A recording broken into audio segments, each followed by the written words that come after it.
Россия во все времена была и остается многонациональным государством. По-разному складывались судьбы отдельных наций и народностей. В 20 веке национальная политика царской администрации по отношению к Северному Кавказу позитивных изменений не претерпела. Тем или иным народам от случая к случаю обещают землю, освобождение от бесконечных поборов, свободу вероисповедания. А любые попытки или мысли о политической свободе подавляются огнем и мечом. Этого никто не отрицает. К 1911 году как таковых организованных антиправительственных выступлений на территории тогдашней Чечни не зафиксировано. Однако суфийские вирды в чеченском сообществе к тому периоду позиционируют себя как серьезные политические силы. И это, конечно же, стало серьезным поводом для беспокойства в российской столице.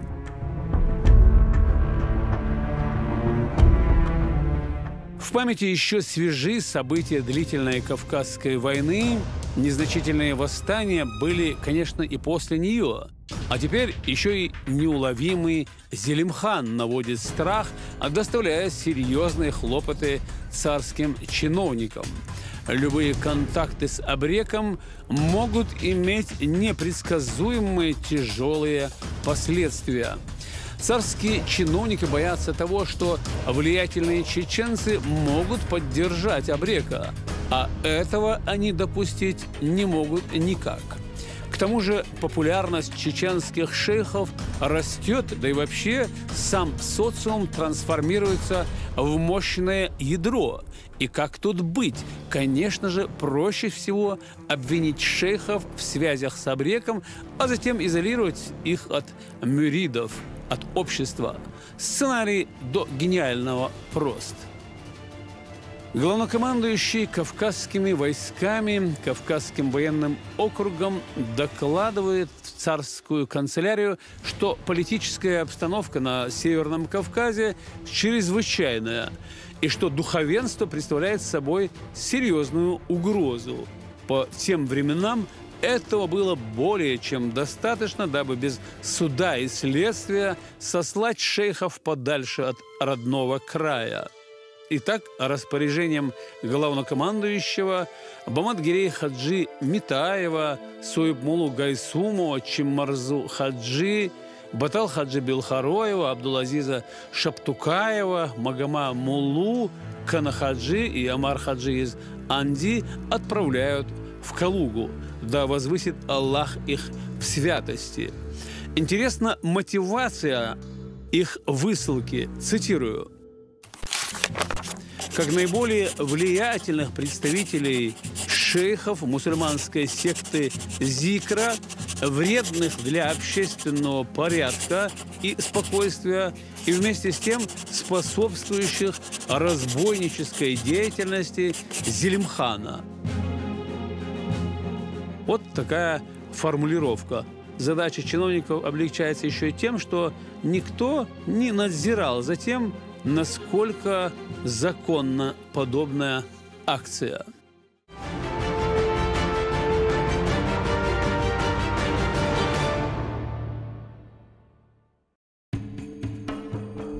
В золотой цепи сильсила нашбандитских шейхов Суйб-Мулла стоит рядом с Дени-шейх, Докку-шейх, Солса-хаджи, Усман-хаджи. Все они являются последователями учения Башир-шейха Абу из Ташкичу. Кстати, Эйлах-молла из Чанти-юрта тоже из них. Духовным наставником его был Абу-шейх из Ташкичу. За пропаганду мусульманской религии и религиозную деятельность, которая в корне противоречила идеологии и политике царской России, он, как и многие другие богословы, был выслан в 1884 году. Элха-Мулла был одним из любимых учеников Башир-шейха. Взаимную привязанность, верный своему устазу, Элха оставил после себя в знаменитых строках, высеченных на его надгробной плите.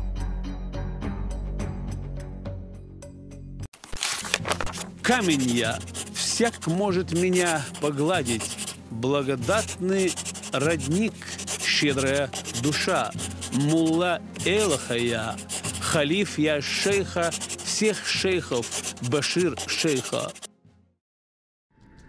И джазу право возвещать тарикат Накшбандия Суиб Мулла получил от Апти, сына Абу из Ташкичу. Суиб Мулли устаз Ташкичура Хожа Ахмад Хилла. Хожа Ахмад устаз Хилла Суиб Мулла витнак сенжанах тесерк обугант Аптиу.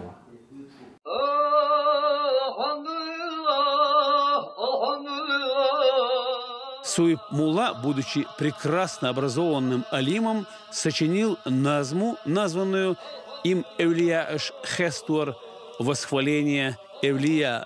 А в нем он восхваляет всех шейхов Чечни и Дагестана. Суиб Мулла, как последователь тариката Накшбандия, отличался не только знанием распространенных на Северном Кавказе текстов по суфизму, но и глубоким знанием Корана. На родине Суиб Мулла пользовался большим влиянием, уважением и был известен как ученый-арабист, автор ряда книг, чье наследие еще остается малоизученным. Рукописные поэтические сборники шейха на арабском и чеченском языках так и остались неизданными. Один из прибывших сюда в Калугу вместе с Митаевым был Гайсумов. И он вообще в Чечне уже по тем временам считался одним из самых ученых арабистов. Его книги издавались, и это книги были. И самое главное, он занимался исследовательской работой. Он ставил задачу создать графический национальный чеченский язык. В преданиях, бытующих среди последователей Суиб Муллы, полагается, что в 1905 году Суиб Мулла имел переписку с эсерами, которые пытались его привлечь на свою сторону. Его приглашали во Владикавказ и в Ростов-на-Дону, но он отказался от встреч. Однако в 1911 году Суиб Мулла вместе с другими религиозными авторитетами царским правительством был выслан в Калугу. Подобный акт, конечно же, не решал все опасения царской администрации, но временное облегчение, очевидно, принес. Это улица Воронина в центре Калуги, и мы сейчас находимся во дворе, где в годы ссылки жил Суиб Мулла Гайсумов. Вот этот особняк, в котором он жил со своей юной женой Фатимой, Петмат, как мы ее называем.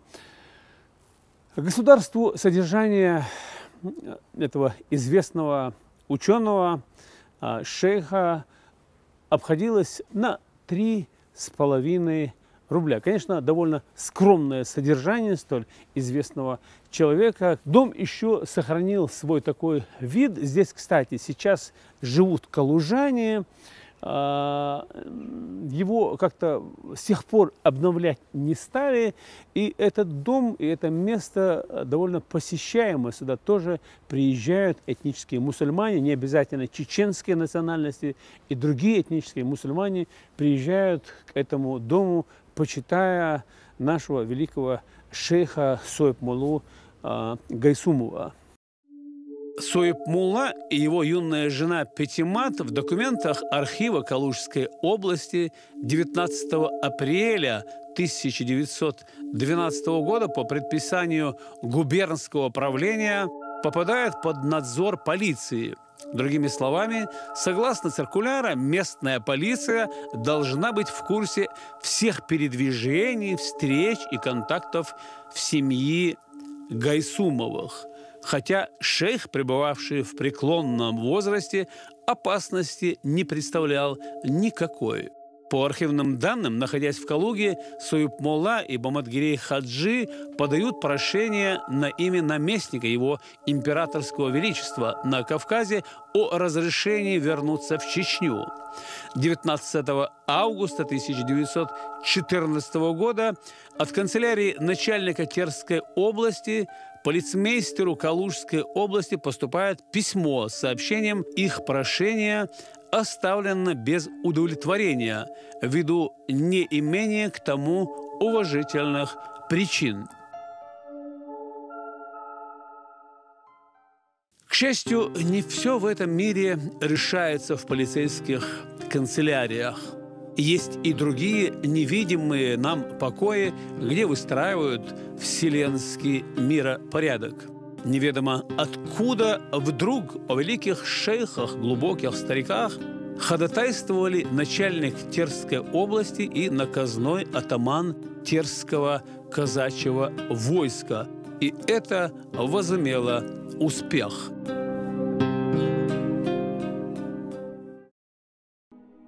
Вот в этом доме на улице Воронина проживала чета Гайсумовых, разделяя радость и печаль.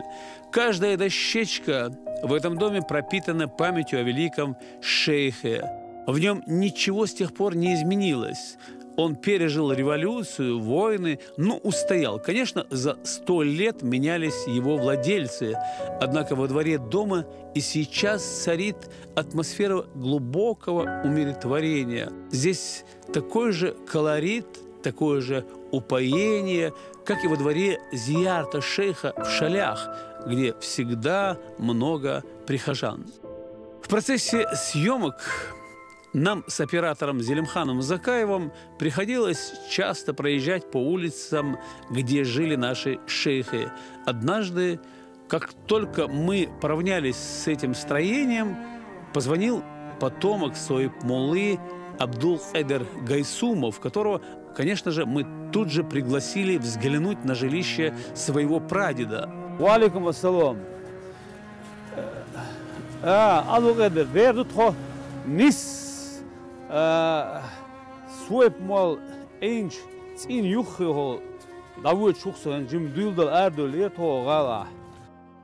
И правнук приехал на следующий же день с другом Сайпи Мустиевым из Белготоя. Мюрид и потомок долгое время молча ходили вокруг дома. Они тщетно пытались скрыть свои эмоции и волнения. Нам понятно их состояние.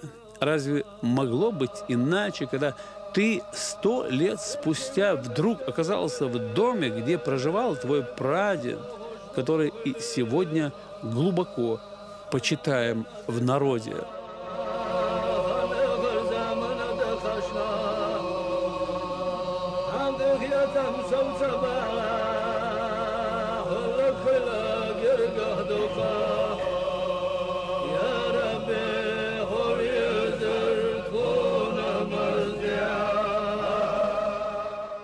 شيخنا مخنا بايدي خلج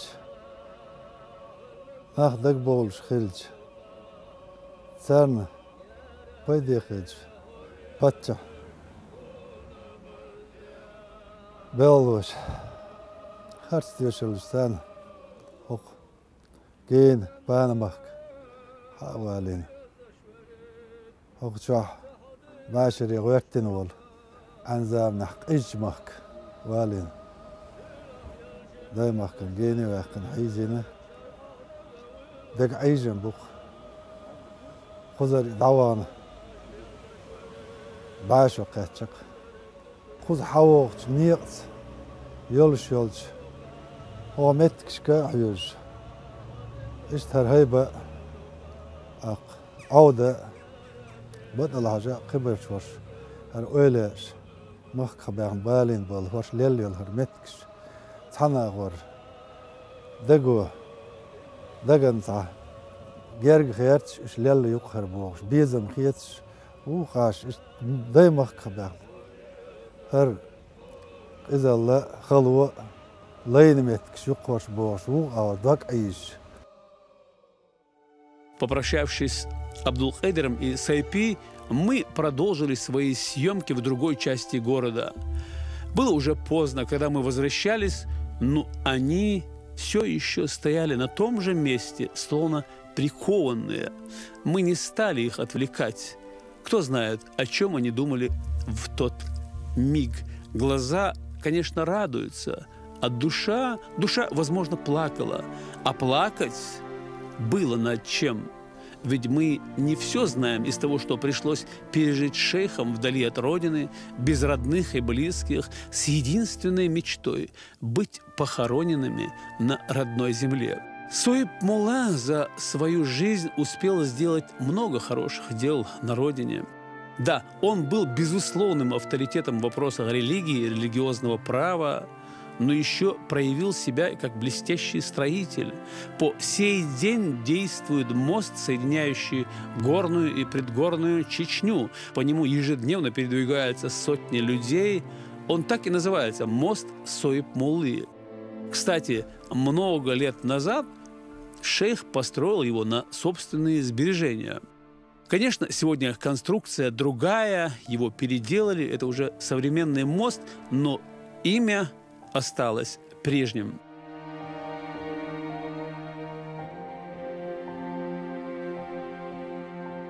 Потомки Соиб Муллы бережно хранят все, что связано с именем великого предка. Вот священный Коран, который много лет читал сам Соиб Мулла. Его правнук Абдул-Кадир Гайсумов часто берет его в руки, мысленно устремляясь в годы жизни своего предка.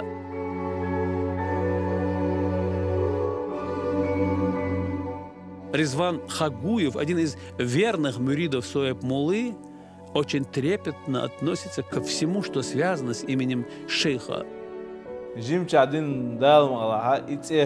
دقيش دقت دقية زيل إلا رينا وسو لاق تونو دول أتسويب مالا وين دول بيركتش دقدو مسو موتشو نخلر دينادو ويعالجو نخلر دينادو.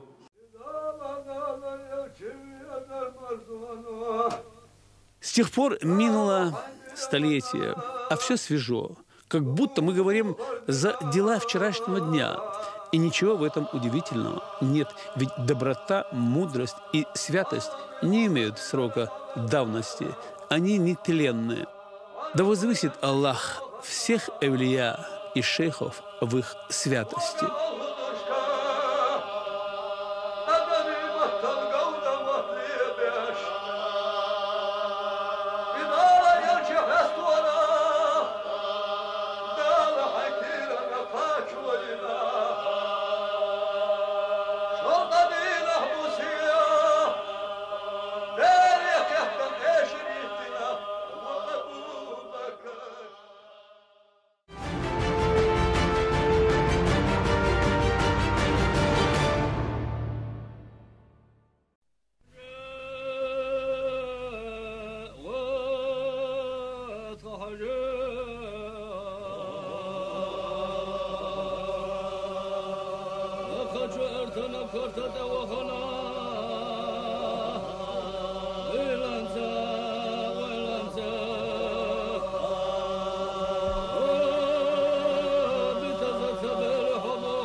Абдул-Азиз Шаптукаев, представитель накшбандийского суфийского тариката, родился в селе Старый Юрт. В народе Абдул-Азиз получил прозвище Докку-шейх. С юных лет обучался арабской грамоте в медресе в селе Энгель-Юрт.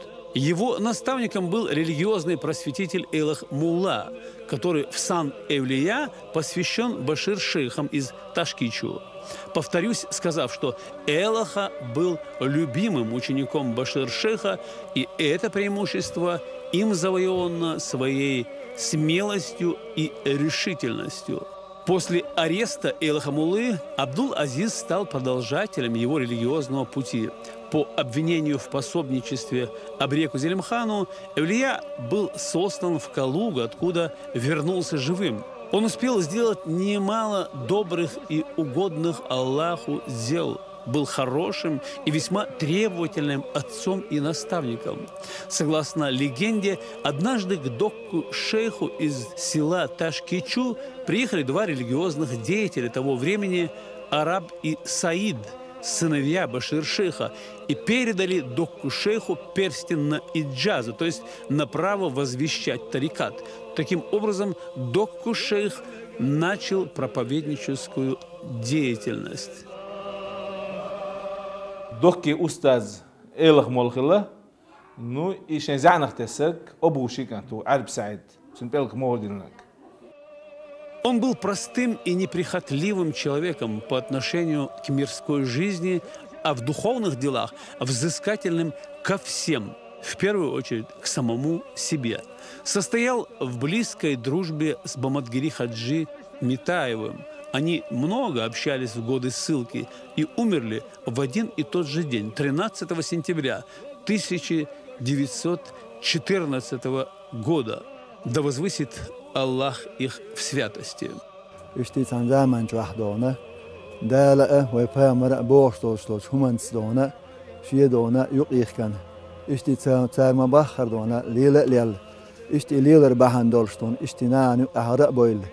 İşte don şeyin diyatsa özde buluş, şey habersa özde buluş. Düzel iştihala kaybın, işte don özne nâha lara loş, nâhlar. İşte üç bol değere don şeyin zulüm kılan kuyur. İşte aydlo dona ezel isbat hayt toşrat. Bahna, çünkü sersen yok dokki sen de eli toyel. Dokku don işte isan dona haz erşulş, nâni ahlo lirmi nah bahna. İşte şeyin halkı düğüne dâle.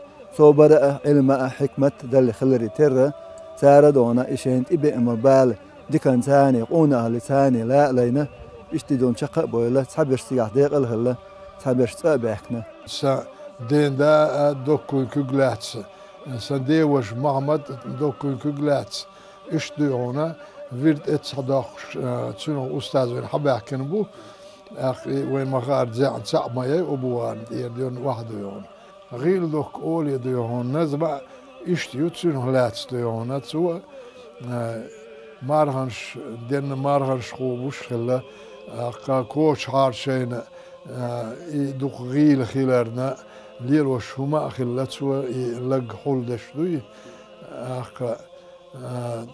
شو ديون تسون هلاتس دش ديون سوى بمولس دارين شين صار بيت تح إشتي خز يحسبت نوري دول شوري مارخ دين قوب شوري لامز ماجك شو شوري بوش بيتيو يوها بوش هو ليلر قميلش إله مولانش تير درد سنة بوش إشتي إيهم يتسون لات بيتيو تسوي علينا إشتي شو دي هنا غيل نخ اللوش أخ ديل جرجر نخ اللوش أخ تسار ديونا داجين دول بسور دين ديوهون وين نخشين شوحة وين قندا يولش رسم شكاحة كبر ديح وتترستان يح داجين ديونا. Ссыльный Шаптукаев занятий не имел, проживал своим содержанием, один без жены, Хугиты. Она с двумя сыновьями, Усамой и Хасухой, осталась в Чечне. В архивном документе записано, Шаптукаев на родине занимался скотоводством, имел 100 голов крупного и мелкорогатого скота. В документах отсутствуют данные о встречах Митаева и Шаптукаева в Калуге. Но реальность тех лет такова, что они могли позволить себе встречи хоть каждый день, живя всего лишь в 2 минутах ходьбы друг от друга. И, судя по всему, полиция этому особо не воспрепятствовала.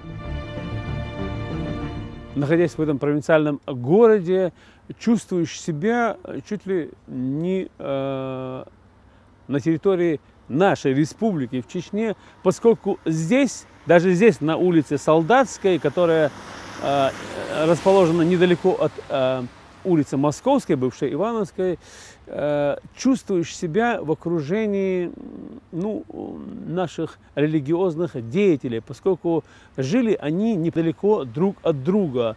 Вот здесь недалеко Бамадгири Хаджи Митаев, поодаль Чимарза, Дуки, а вот здесь Абдул-Азиз Шафтукаев, который больше сегодня в нашей мусульманской умме известен как Докку шейх из Девкер-Öle. Вот за моей спиной дом, в котором жил Абдул-Азиз Шафтукаев. Abdülaziz senden çekille, Abdülaziz yok şey ustazın ibiyazım geçtilin yoksa Abdülaziz boğur gelle. İşte выводинах o diyorlar. İşte bir хилойлü izliyorlar. Последовательно вахду ушхелш. Абдул-Азиз Шаптукаев был известным богословом и правоведом, специалистом традиционного права чеченцев. А чеченское право считалось одним из самых развитых правовых систем на Кавказе. Был заместителем председателя общественного народного суда Мехкахел.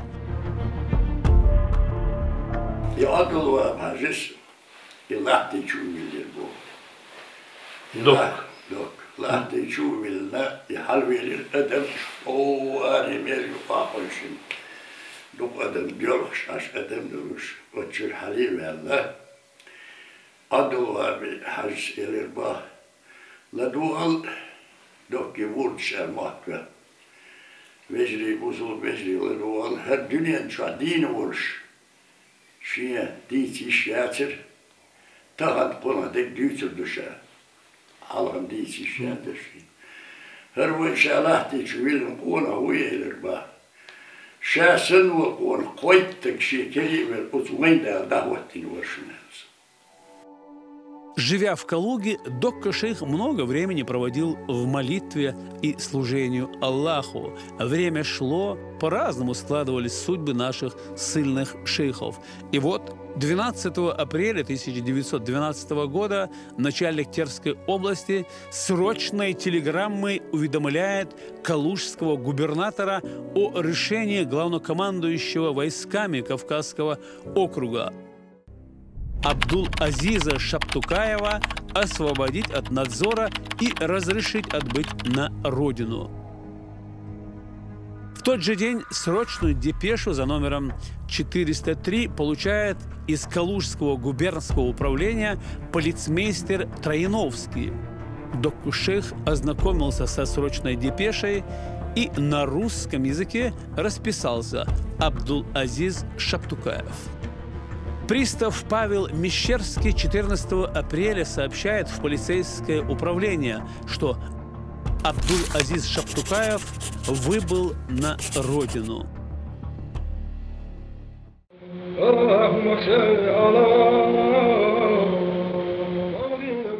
С тех пор минул целый век.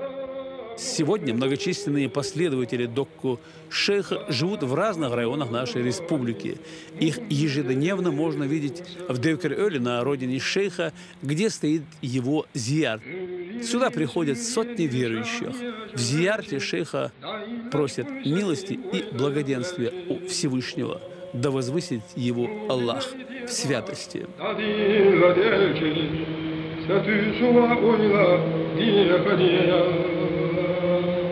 Nurdina idiroş dadilla delki satü suva uyla diye hariya.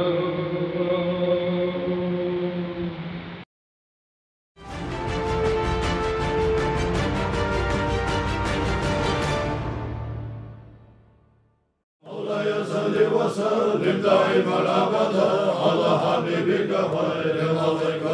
В числе сосланных в Калужскую губернию в 1911 году был и шейх Канахаджи Хантиев из Лахневри. Говоря о Канахаджи, следует сказать несколько слов о его брате Усман Хаджи, который занимал достойное место в золотой цепи братства Нахшбандия. Усман Хаджи был сподвижником и продолжателем учения Башир-шейха из Ташкичу. Шейх Усман Хаджи несколько лет учился в Мелчхинском медресе, далее учебу продолжил в духовной школе села Энгель-Юрт, основанной Башир-шейхом из Ташкичу. За годы обучения освоил толкование Корана, основы суфийского учения. Учебу завершил в 1863 году. Годы шли, шейх денно и ношно трудился во имя укрепления ценностей ислама, оставаясь верным избранному пути. Он оставил серьезный след в истории чеченского народа. На месте его захоронения не возведен зиярат. Его могила рядом с могилой брата Канахаджи под открытым небом. Исполняя волю шейха, потомки не стали возводить здесь строения. Когда его перед смертью спросили, что нам делать после твоего ухода, он ответил муридам: после себя для продолжения своего пути тариката я оставлю брата Кану. Осман Хаджи, Устаз Абугу, Элах Муаллей, Осман Хаджи Дешвельч, Энгенюрта Дешвельхлейш, но Цухен Мутайл Маша, Иштшен Сарен Хумюрш Боршлейш, Иштешкетч Беркан, Тешкетч Беркчи, Ахарделла, Абу Зутчу, Так Ezek Жиждиллен, Так Тедил Элла, Алсмолуал, Так أبو زوجين جم دقهم دير باهر أبو شاول خلي تر إلى بار حين سكانت خردك خوش شايدك دالور دراه. Кана Хаджи Хантиев родился в 1848 году в селе Лаханеврия. С 7 лет от роду он был отдан на учебу в Ташкичу. 10 лет учился у Хожа Ахмеда, чьим наставником был Башир-шейх. За годы учебы общался с известными учеными и шейхами. И это, конечно же, оставило серьезный след в его биографии. В 1911 году Кана-шейх был сослан в Калугу на 5 лет. А мотивация ссылки всех шейхов была одна и та же. Как наиболее влиятельных представителей шейхов мусульманской секты, вредных для общественного порядка и спокойствия и вместе с тем способствующих разбойнической деятельности Абрека Зелимхана.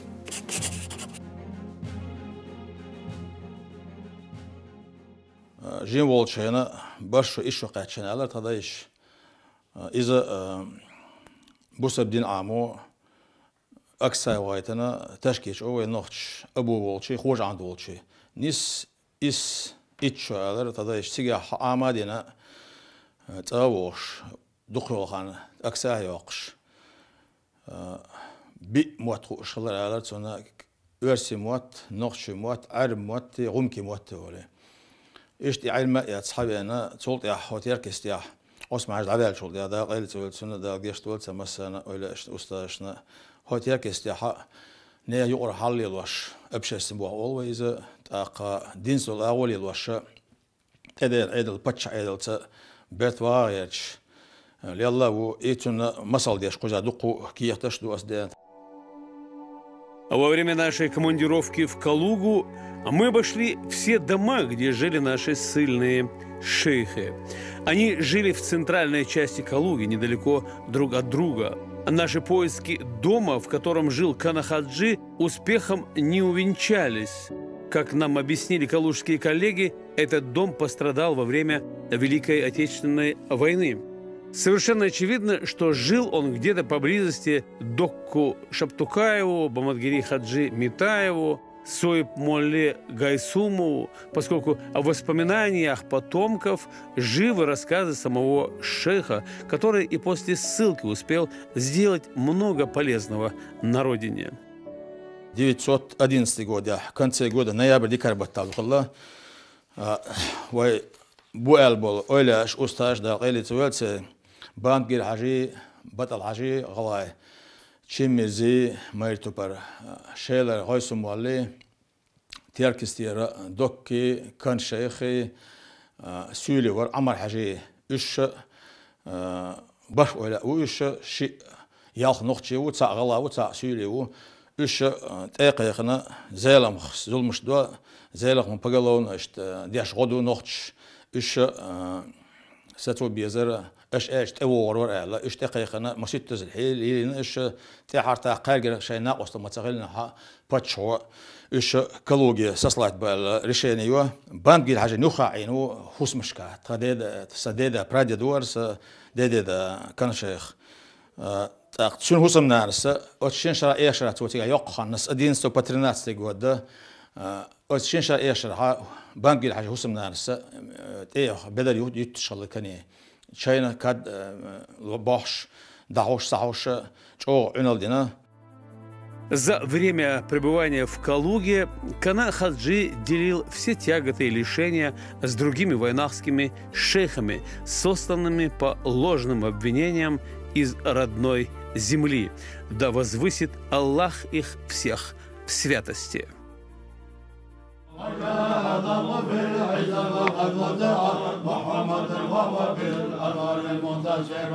مرحبا يا مرحبا كتر حسين مرحبا مرحبا يا مرحبا كتر حسين مرحبا مرحبا يا مرحبا كتر حسين مرحبا مرحبا يا مرحبا كتر حسين مرحبا. Ну, действительно, это были сложные исторические времена, и мне хочется, пользуясь такой прекрасной возможностью, сказать слова огромной искренней благодарности вам за то, что вы взяли за эту тему. И тема эта очень важная для нашего народа, для многонационального народа России. Почему? Потому что это незаслуженные забытые имена, это действительно просветители, это люди по тому времени очень образованные, люди, которые очень много сделали для народа, и люди, которые, вот, может быть, незаслуженно и пострадали. Поэтому вот проследить их путь в Центральном округе, вот в Калужской, в частности, области, и восстановить эти имена, вот их добрые дела, их добрые предсказания, это очень важно.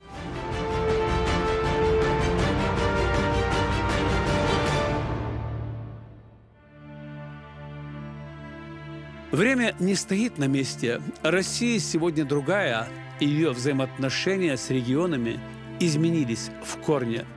В какой бы части России мы сегодня не жили, все мы россияне.